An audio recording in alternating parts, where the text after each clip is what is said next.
Capítulo 14. Cuando la gente piensa en los SEAL de la Armada y las fuerzas especiales del Ejército, probablemente imagina una feroz rivalidad y no andarían errados. Como decía, muchos altos mandos de los SEAL se habrían opuesto a una misión en la que, al menos sobre el papel, tuvieran que responder ante su comandante. Pero desde el principio nos alegramos de trabajar con ellos y nos beneficiamos de su experiencia en el estilo de ataque más emocionante y divertido que llevaban a cabo a diario a la vez que aplastaban al enemigo. En una de esas aventuras, se encontraron con un convoy enemigo en el que había demasiados vehículos para poder abordarlos todos. 2 de los coches huyeron. Por suerte, teníamos activos en el cielo y las fuerzas aéreas pudieron vigilar y seguir a los vehículos hasta su piso franco. Ambos aparcaron y 5 insurgentes entraron en una de las 3 casas adyacentes. De vuelta al aeropuerto de Bagdad, fuimos al centro de operaciones a vigilar las casas mientras los altos mandos decidían qué hacer. Los jefes estaban debatiendo las posibilidades. ¿Debíamos enviar un equipo de asalto? Las fuerzas especiales del ejército habían matado a todos los demás insurgentes, así que podía tener sentido interrogar a alguien para averiguar más sobre su célula. ¿Debíamos ser cinéticos, que significa lanzar bombas sobre la casa? Sin duda, acabaríamos con todos, pero no obtendríamos información. A medida que se desarrollaba la conversación, alguien propuso una tercera opción: enviar al Comando Azul, es decir, a nosotros. Sopesamos un poco la idea hasta que finalmente un alto mando del Servicio Aéreo Especial, SAS, anunció: sí, enviad al Comando Azul. Es lo mismo que un bombardeo, pero puedes pedirles que saquen a uno vivo. Hablaba medio en broma, pero el comandante nos dijo: siempre matáis a todo el mundo. Intentad traer a uno vivo para que podamos interrogarlo. El personal de espionaje del Centro de Operaciones Conjuntas, COC, siguió vigilando al objetivo mientras nosotros planificábamos el ataque. La casa estaba tranquila, con las luces apagadas y ningún signo de actividad. Así que dijimos: ¿sabéis qué? Ha sido un despliegue largo. En lugar de ir a pie, utilizaremos helicópteros y aterrizaremos justo delante. Despejaremos la casa en 10 minutos y nos iremos. La noche habrá terminado y podremos volver aquí con nuestros muebles raros. Elegimos un lugar de aterrizaje situado a 100 metros de la puerta principal. Era peligroso porque sabíamos que había enemigos armados y asustados. Pero, aunque salieran disparando, creíamos que podríamos llevarles la delantera. Nuestro plan era complaciente y excesivamente confiado. Cuando las cosas van bien durante tanto tiempo, dejas de pensar en qué puede salir mal. Así es como puedes morir de éxito. Partimos en 3 Black Hawk y nos dirigimos en fila india hacia las casas. Llevábamos poco rato de vuelo cuando uno de los pilotos anunció que faltaban 10 minutos. Las puertas estaban abiertas y yo viajaba en la parte izquierda del Dash 3, el helicóptero que iba en cola, con las piernas colgando hacia afuera. Aquel era siempre mi momento favorito, con la adrenalina a tope y el viento golpeándome en la cara. Repasé mi lista de tareas: revisar el dispositivo de visión nocturna y el arma, buscar cualquier movimiento. 2 minutos. 1 minuto. 30 segundos. Todos avistamos las casas a través de la mira del arma. Por supuesto, el enemigo nos había oído llegar y salió corriendo. Abrieron fuego y nosotros se lo devolvimos. Se había desatado un tiroteo incluso antes de que tocáramos tierra. Los helicópteros aterrizaron al mismo tiempo y los equipos saltaron. Gracias a la oscuridad y a nuestras gafas de visión nocturna, pudimos eliminar rápidamente a 3 combatientes y otros 2 se separaron y echaron a correr hacia sendos edificios. Varios hombres inspeccionaron los cuerpos mientras el equipo Eco iba a la casa de la derecha y mis compañeros, el equipo Delta, se dirigían hacia la izquierda. En ambas había un enemigo. Mi equipo cubrió los accesos y las ventanas y llevó a cabo lo que conocíamos como desescalada de fuerza. En lugar de entrar disparando, tomamos posiciones fuera y hablamos con el terrorista. Igual que las series policíacas, gritamos las pocas frases que conocíamos en árabe. «Sabemos que estás ahí. Sal y nadie resultará herido». Nada. Había llegado el momento de soltar a los perros. En serio, Toby iba con nosotros y era un cabrón despiadado, literalmente. «Si no sales de la casa», le advertimos, «soltaremos al perro y te morderá. ¡Sal!». Nada.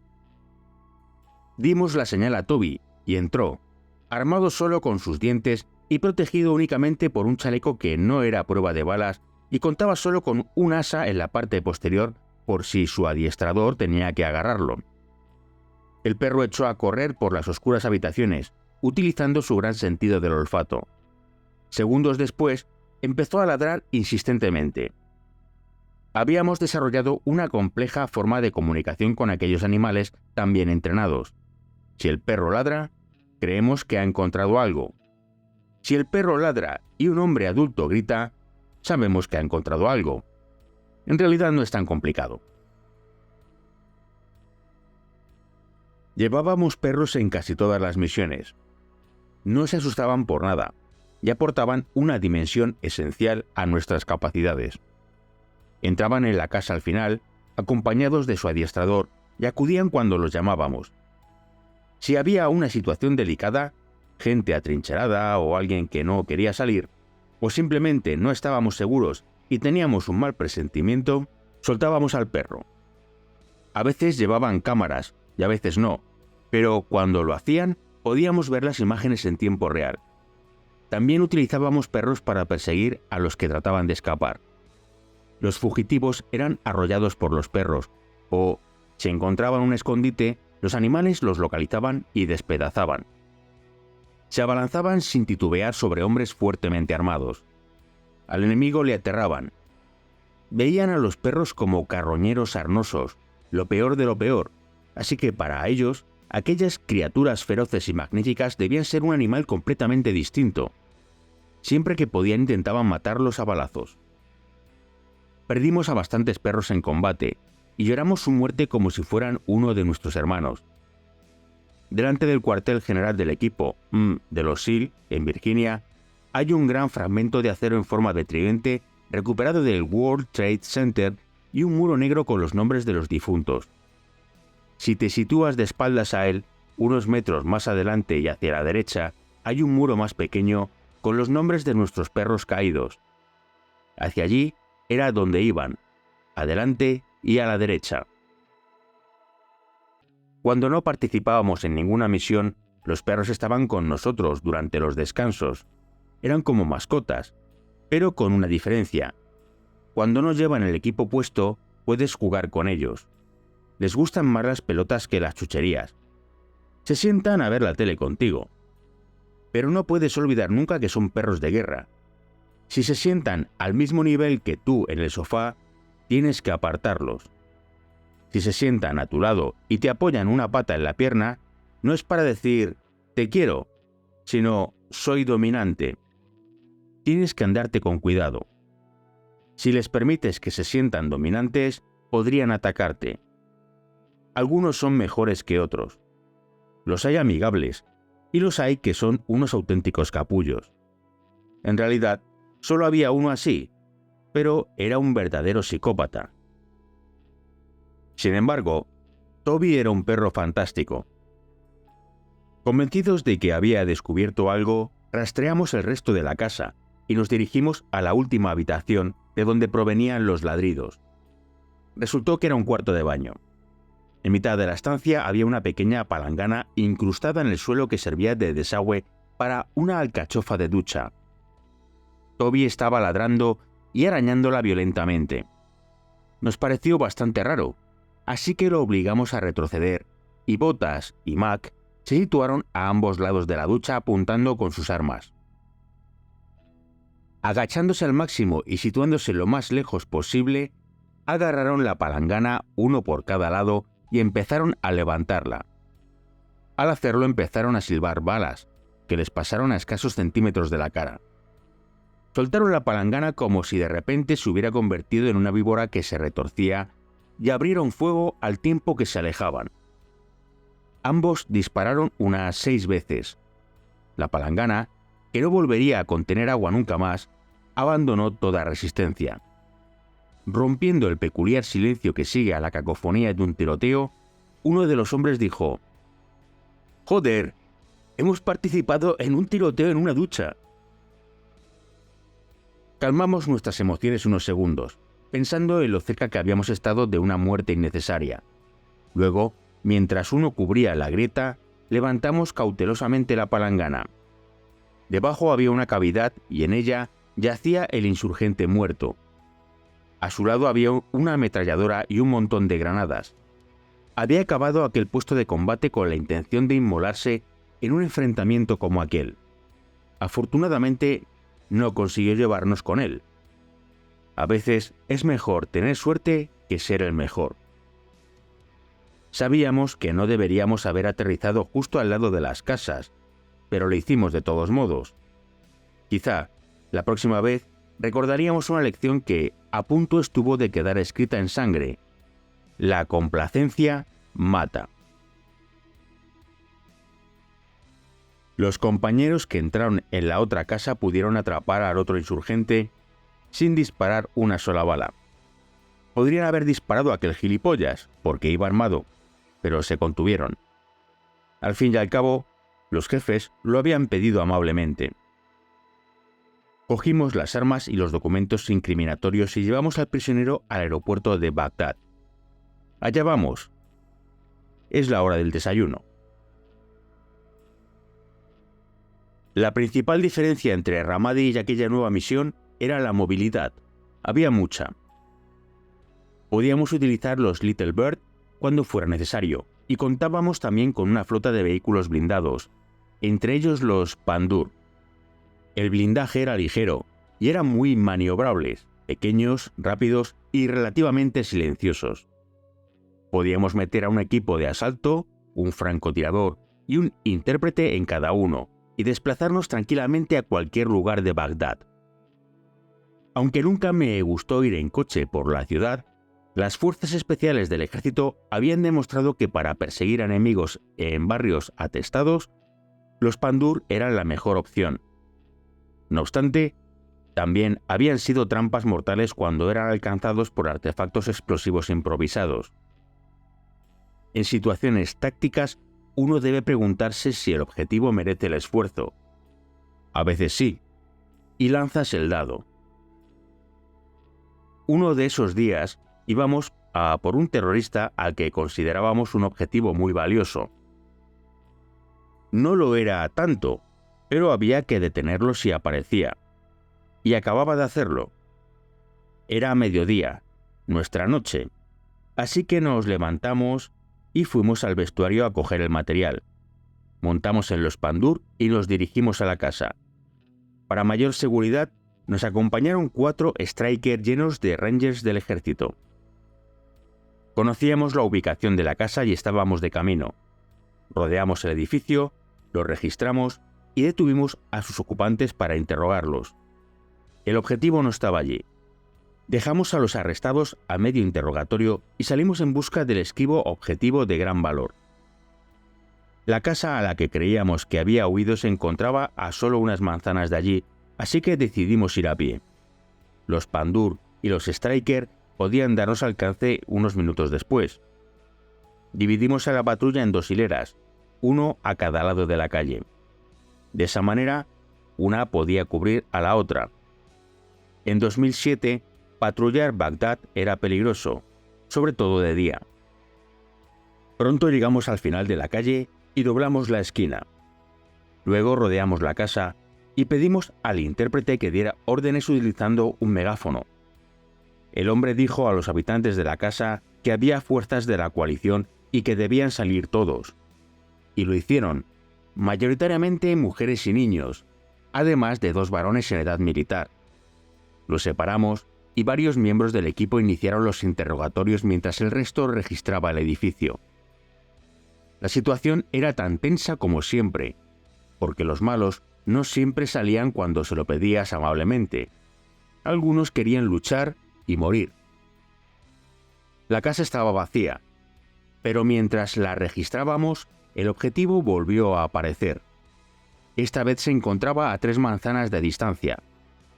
Era sorprendente que siempre fuera un paso por delante de nosotros.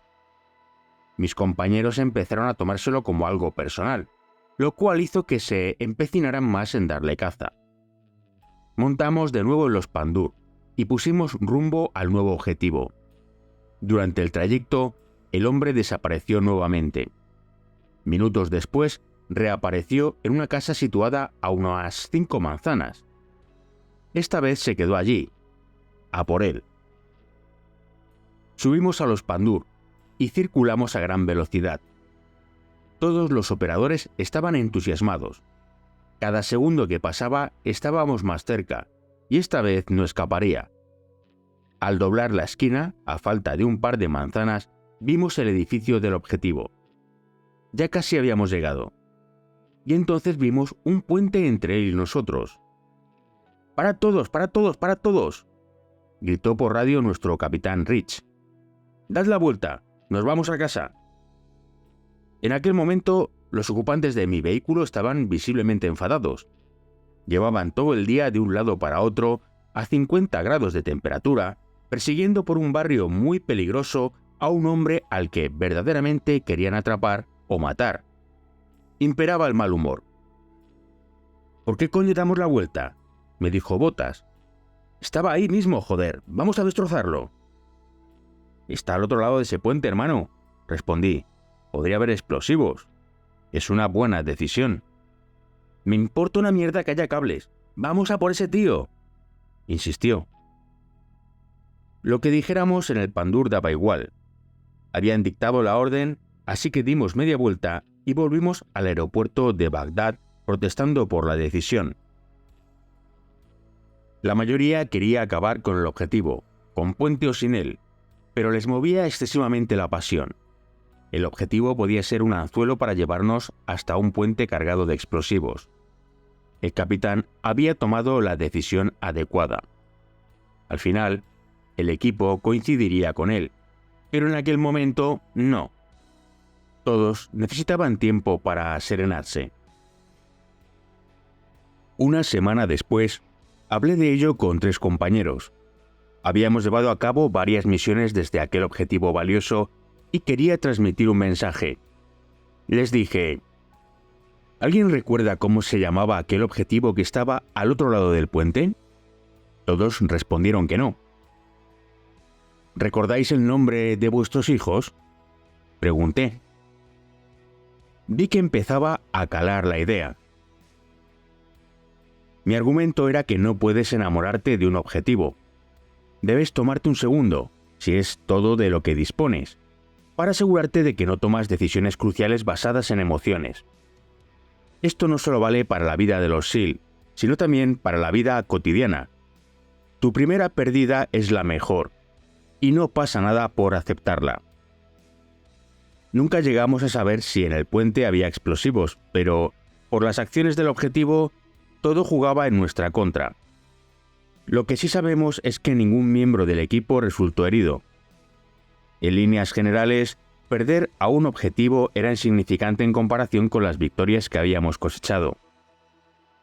De hecho, junto con las fuerzas especiales del ejército, habíamos causado tanto daño a los terroristas suníes que estaban yéndose de allí. Había llegado el momento de que nosotros hiciéramos lo mismo. Así que nos dirigimos a Bakuba, 150 kilómetros al norte de Bagdad. Los auxiliares de nuestro nuevo hogar eran tan eficientes que daban miedo. Al cabo de unas horas, aparecieron en medio del desierto, donde la temperatura superaba los 50 grados, 4 tiendas de campaña del tamaño de una camioneta Raider grande. Luego, los auxiliares sacaron maletas Pelican llenas de cables, pantallas, teclados y antenas y se pusieron manos a la obra. Poco después teníamos en funcionamiento un centro de operaciones que incluía acceso a Internet, tanto seguro como inseguro. así como los teléfonos y las comunicaciones que necesitábamos para buscar terroristas. Era un puesto de mando improvisado y asombroso, salvo por el hecho de que solo teníamos un lavabo portátil para todos. Lo cierto es que faltaban otros servicios en las tiendas. Solo disponíamos de catres, sacos de dormir y ponchos. Colgábamos estos últimos para que hubiera una mínima separación y poníamos el aire acondicionado al máximo. Lo recomiendo para cualquier acampada, lo cual funcionó sorprendentemente bien, gracias a Dios. Los civis trajeron enormes aparatos de aire acondicionado y los instalaron. Cuando se estropean son una pesadilla que padeces despierto, porque dormir es imposible. También teníamos unas duchas fantásticas, pero allí no. Nos pasamos 30 días sin ducharnos. El aire acondicionado era nuestro único alivio. En una tienda de campaña no puedes montar estanterías, así que atamos una cuerda de paracaídas para colgar el material. Las tiendas eran negras por fuera y blancas por dentro. No sé si es algo científico, pero para nosotros era una mierda. Trabajamos de noche y hacíamos lo posible por dormir durante el día. Pero el sol es increíblemente brillante durante el verano iraquí. La mayor parte del tiempo teníamos la suerte de poder acceder al Ambient. Nuestros compañeros médicos eran enrollados y lo entendían. Mientras nos situábamos, el personal de espionaje coordinaba información sobre los objetivos. El primero sería el mejor. Había un grupo de fabricantes de artefactos explosivos improvisados en una pequeña península. Nos encantaba atacarlos porque aquellas bombas instaladas en cunetas eran las responsables de la mayoría de las bajas estadounidenses en la guerra. Cuando matábamos a los fabricantes, sabíamos que estábamos salvando vidas estadounidenses y de la coalición. Aquel grupo había elegido un escondite inteligente. La península era tan pequeña que resultaba prácticamente imposible internarse en ella sin ser detectado. De hecho, ningún estadounidense había estado nunca allí. Había demasiadas mujeres y niños como para solicitar un ataque aéreo. Sus dimensiones hacían que fuese demasiado arriesgado sobrevolarla. Las posibilidades de ser abatido eran grandes.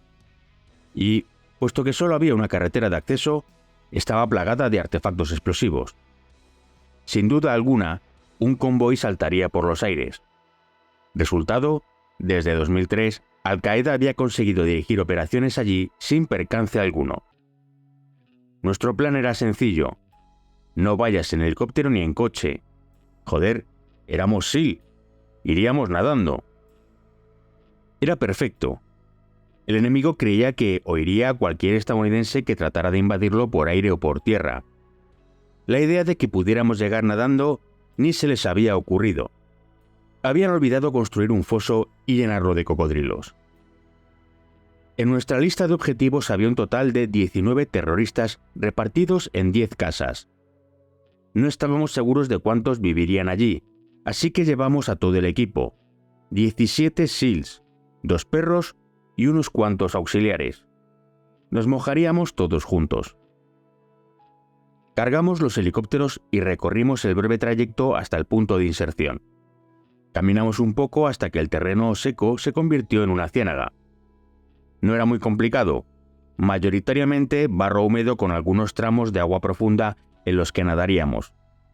Por supuesto, yo no era el que llevaba los postes y las escaleras. Siempre se encargaban de ello los más nuevos. Para ellos era una mierda. Los perros evitaban el barro saltando. En las aguas más profundas teníamos que cogerlos. Los chalecos tenían asas, así que podíamos transportarlos como si fueran un maletín muy inquieto. Llevábamos las armas metidas en bolsas a través de las cuales podíamos disparar. Quedaban ceñidas en su interior y llevaban incorporado un guante de goma para que pudieras llegar al gatillo si era preciso. Cubrimos el trayecto en 2 horas y llegamos de nuevo a terreno seco. La península era bastante pequeña, más o menos del tamaño de 2 campos de rugby, pero estaba llena de casas, cabañas y calles estrechas. A primera vista resultaba obvio por qué nunca habíamos podido aterrizar allí, y bajar de los helicópteros utilizando cuerdas habría dado al enemigo demasiado tiempo para disparar. Pero ya habíamos llegado. Era la 1 de la madrugada, hora local. Nos dirigimos a los objetivos principales. Los edificios eran adyacentes. El de la derecha tenía 3 plantas, el de la izquierda, que había sido asignado a mi equipo, 2. El plan era rodear ambos y hacer subir a los francotiradores para mayor seguridad. Luego entraríamos simultánea y silenciosamente en ambas estructuras para poder abalanzarnos sobre el enemigo. Ese plan no duró mucho. Un centinela apostado en lo alto del edificio nos vio. No sabía a ciencia cierta quiénes éramos, pero sí sabía que no deberíamos estar allí y empezó a disparar su AK-47 justo encima de nosotros. Mis compañeros y yo nos encontrábamos en un estrecho callejón que discurría entre los 2 edificios. No sé cómo, pero no alcanzó a nadie. Supongo que porque Alá andaba ocupado con otras cosas y pudimos ponernos a cubierto. Nadie tenía una trayectoria de tiro clara y éramos lo bastante disciplinados como para no dispararle aleatoriamente. Hay que apuntar a lo que disparas y disparar a lo que apuntas. Además, si no contraatacábamos, el enemigo se sentiría confuso. El hombre estaba en un balcón y disparaba rápido y a ciegas, y luego retrocedía unos pasos. Por eso habíamos podido encontrar una posición segura. Greg, que para nosotros era un bienhechor, pero que para Al-Qaeda era un ángel de la muerte, hizo lo de siempre, salvarnos el pellejo.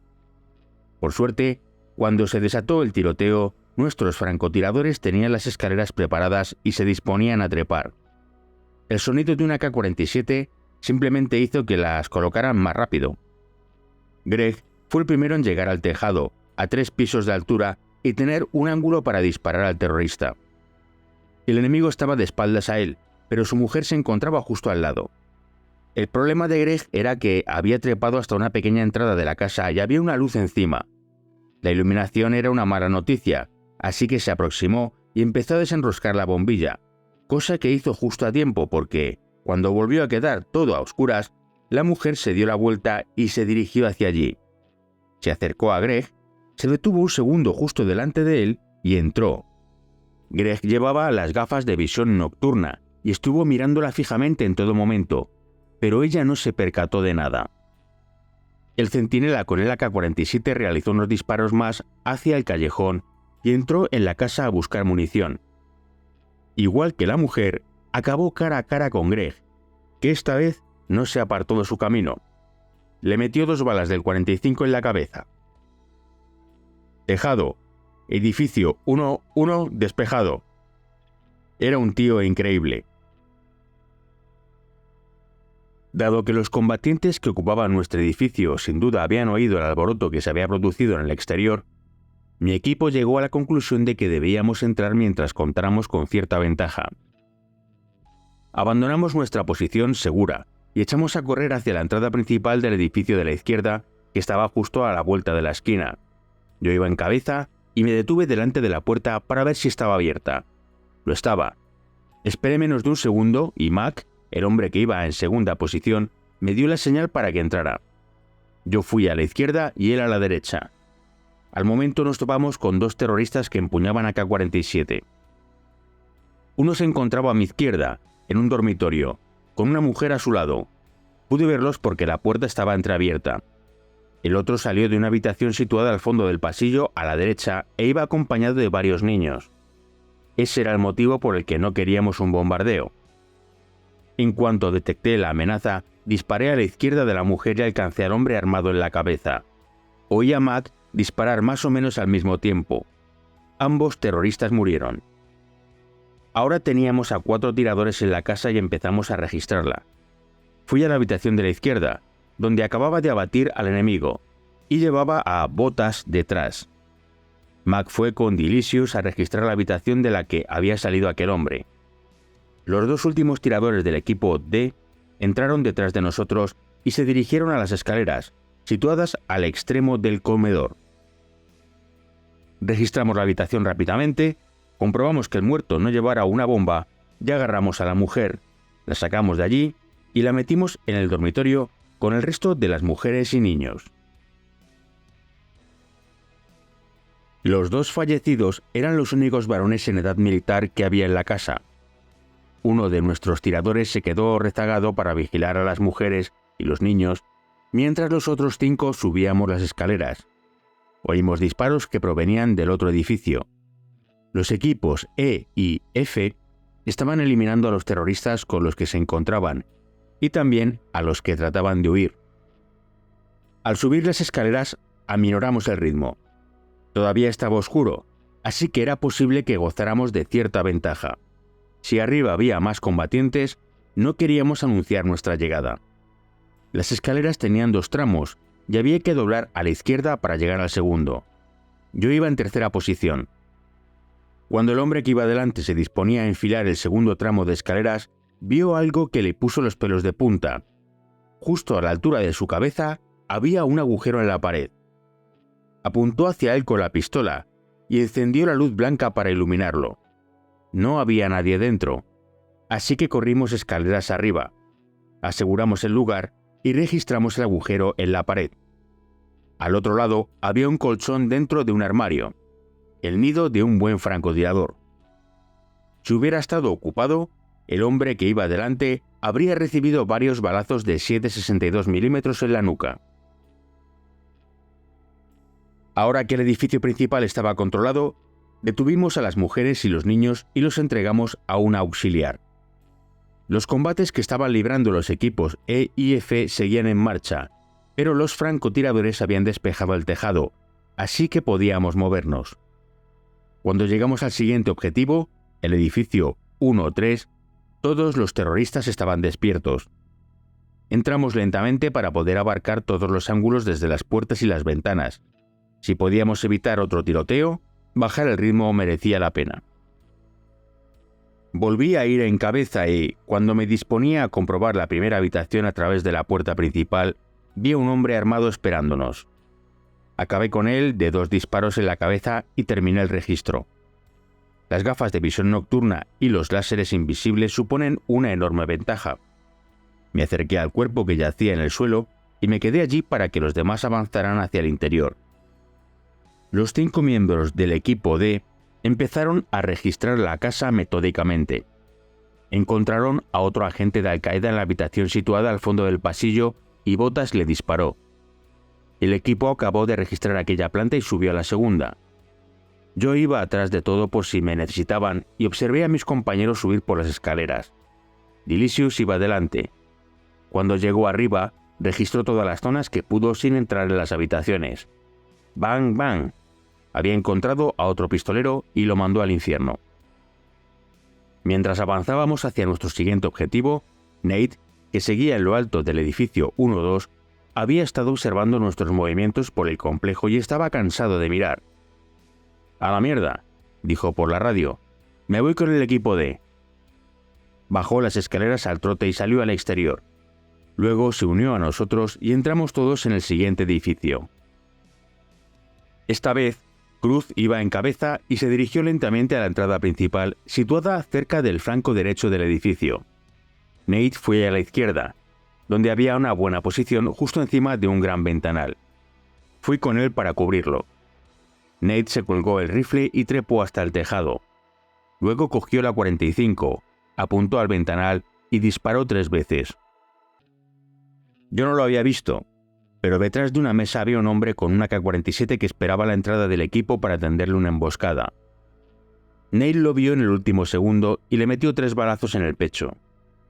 Una vez más, la oscuridad era nuestra amiga. Cruz y los demás no tardaron en registrar el edificio, ya que el único ocupante era el muerto, y, según pudimos descubrir, el último terrorista de la península. En nuestra valoración posterior, mi jefe y yo estábamos repasando la lista que habíamos confeccionado y empezamos a contar. Con 2 perros y 17 SEALs, habíamos matado a los 19 terroristas sin herir a una sola mujer o niño ni sufrir ninguna baja. Al día siguiente, los lugareños, que llevaban 4 años aterrorizados por aquella célula de Al-Qaeda, se enteraron de que sus opresores estaban muertos. Pudimos ver su reacción porque teníamos aviones sobrevolando la zona por si aparecían más enemigos para enterrar los cuerpos. Pero no hubo enemigos, tan solo una gran celebración. La fiesta se desmadró tanto, con toda aquella gente exultante bebiendo zumo y bailando en la calle, que un periódico de Bagdad mandó a un reportero. ¿Quién ha hecho esto? ¿Quién vino anoche?, preguntó. Las mujeres respondieron: ninjas, y traían leones. Aquel fue el titular al día siguiente en Bagdad.